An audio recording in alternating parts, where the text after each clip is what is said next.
अस्सलाम वालेकुम जी। बिस्मिल्लाहिर्रहमानिर्रहीम। उम्मीद है जी आप खैरियत से होंगे। हमारा चैप्टर नंबर 13 भी कंप्लीट हो गया है। आज हम चैप्टर नंबर 13 के रिव्यू क्वेश्चंस को सॉल्व कर रहे हैं। स्टूडेंट, हमारे पास जो फर्स्ट क्वेश्चन है वो है question number 1 and that is कि हम किसी भी कंडक्टर के अक्रॉस पोटेंशियल अप्लाई करते हैं। द क्वेश्चन नंबर 1 इज आप किसी कंडक्टर के अक्रॉस पोटेंशियल डिफरेंस अप्लाई करते हैं और वहां पर हमारे पास क्या होता है जी, वहां पर हमारे पास उसमें ड्रिफ्ट वेलोसिटी जनरेट होती है। आपने क्या किया है, पोटेंशियल डिफरेंस अप्लाई किया है और आपके पास इधर ड्रिफ्ट वेलोसिटी प्रोड्यूस हुई है। अच्छा जी, वो ये कहता है हमारी ये जो ड्रिफ्ट वेलोसिटी है इसे वी लिखेंगे। ये पोटेंशियल डिफरेंस के इंक्रीज या डिक्रीज करने से क्या फर्क पड़ेगा। और सेकंड ये है कि ड्रिफ्ट वेलोसिटी का टेम्परेचर के साथ क्या इफेक्ट होगा। हमारा क्वेश्चन नंबर 1 ये है। अच्छा जी स्टूडेंट, क्वेश्चन नंबर 1 को अगर आप सॉल्व करना चाहते हैं तो हमें पता होना चाहिए कि ड्रिफ्ट वेलोसिटी जो होती है V D is I over N A E is basically the formula for drift velocity. अक्सर बुक्स पे ये लिखा हुआ है, हमारी टेक्स्ट बुक पे ये फार्मूला नहीं लिखा हुआ, लेकिन इस फार्मूले को याद करने के बाद हमें बहुत सी चीज़ें जो है वो क्लियर होना स्टार्ट हो जाएंगी। अच्छा, सेकेंडली हम देखें तो हमें पता है कि delta V over R is equal to the current. आप ये वाली वैल्यू यहाँ पर पुट करें तो आपको मिलेगा delta V over R N A E. तो पहला आपका जो पार्ट है ड्रिफ्ट वेलोसिटी का पोटेंशियल के साथ क्या रिलेशन होगा। It's very easy. हमें पता है कि आपके पास ड्रिफ्ट वेलोसिटी पोटेंशियल डिफरेंस के डायरेक्टली प्रोपोर्शनल है। आप पोटेंशियल डिफरेंस बढ़ाएंगे तो ड्रिफ्ट वेलोसिटी बढ़ेगी, लेकिन अगर आप पोटेंशियल डिफरेंस कम करते हैं तो ड्रिफ्ट वेलोसिटी भी कम होगी। सेकेंडली अगर हम देखते हैं तो हमें पता है कि ड्रिफ्ट वेलोसिटी और रेजिस्टेंस ये दोनों एक दूसरे के इनवर्सली प्रोपोर्शनल हैं और रेजिस्टेंस आपके डेल्टा टी टेम्परेचर के डायरेक्टली प्रोपोर्शनल होती है, लिहाजा ड्रिफ्ट वेलोसिटी टेम्परेचर के बढ़ाने से कम होगी। ठीक है, ये थोड़ा सा एक लिंक कॉन्सेप्ट है।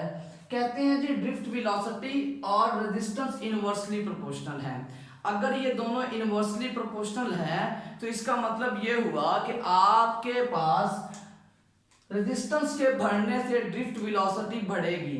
अब हमें ड्रिफ्ट वेलोसिटी का नहीं, हमें रेजिस्टेंस का नहीं, हमें ड्रिफ्ट वेलोसिटी का टेम्परेचर से ताल्लुक देखना था। हमने क्या किया, हमने टेम्परेचर को रेजिस्टेंस पे डिपेंड करवा के देख लिया। अब आप देखेंगे कि आपका रेजिस्टेंस बढ़ती है तो टेम्परेचर डिफरेंस के बढ़ने से, तो हमने कहा कि ड्रिफ्ट वेलोसिटी टेम्परेचर के बढ़ने से कम होगी। ये आपके पास क्वेश्चन नंबर 1 था जो कि आपने डिस्कस किया है। नंबर 2 कहता है do bends in wire effects its electrical resistance explain. कहता है ये वायर है, इसको अब तोड़ देते हैं, अब मरोड़ लेते हैं, इसमें बेंड डाल देते हैं, क्या इनके बेंड डालने से इनकी इलेक्ट्रिकल रेजिस्टेंस पे कोई फर्क पड़ेगा। अभी इस आंसर को देख लेते हैं जी। हमें पता है resistance is equal to the rho L over A. Student, resistance ये तो कांस्टेंट पैरामीटर है ना, 1 मीटर क्यूब की स्पेसिफिक रेजिस्टेंस होती है। हम यहां लिखते हैं if L and A does not change by bending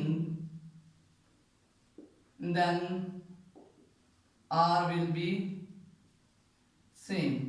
अगर आप बेंड करते हैं, बेंड करने के बाद उसका एरिया और लेंथ में कोई वेरिएशन नहीं आती, कोई चेंज नहीं आती, तो हम कहेंगे उसकी रेजिस्टेंस पे कोई फर्क नहीं पड़ेगा।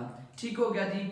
उससे आगे वाला क्वेश्चन नंबर 3 है, कहता है what are the resistance of resistor given in the figure A and B, tolerance of each, explain what is meant by the tolerance.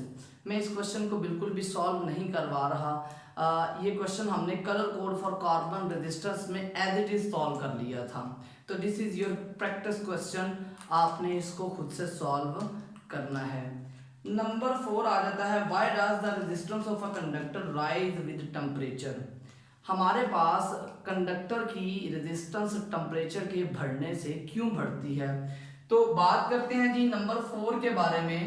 हमें पता है कि आपके पास रेजिस्टेंस जो ऑफर होती है वो फ्री इलेक्ट्रॉन्स की वजह से होती है।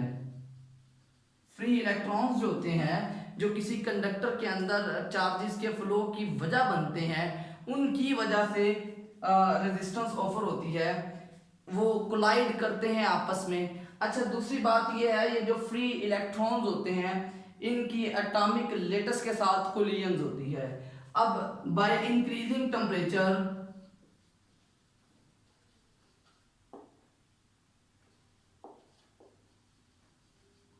latest vibration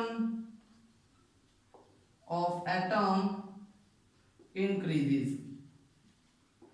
हमारे पास क्या होता है जी, सपोज करें कि ये एक एटम है, ये दूसरा एटम है, ये तीसरा है, ये चौथा है, पांचवा, छठा, सातवां, इसी तरह ये लेटेस्ट बने होते हैं। स्टूडेंट, इसने इस तरह से ऑसिलेट करना होता है, ये इनके ऑसिलेशंस की सपोज करते हैं जी वैल्यूज हैं। इलेक्ट्रॉन ने यहां से पास आउट करना होता है।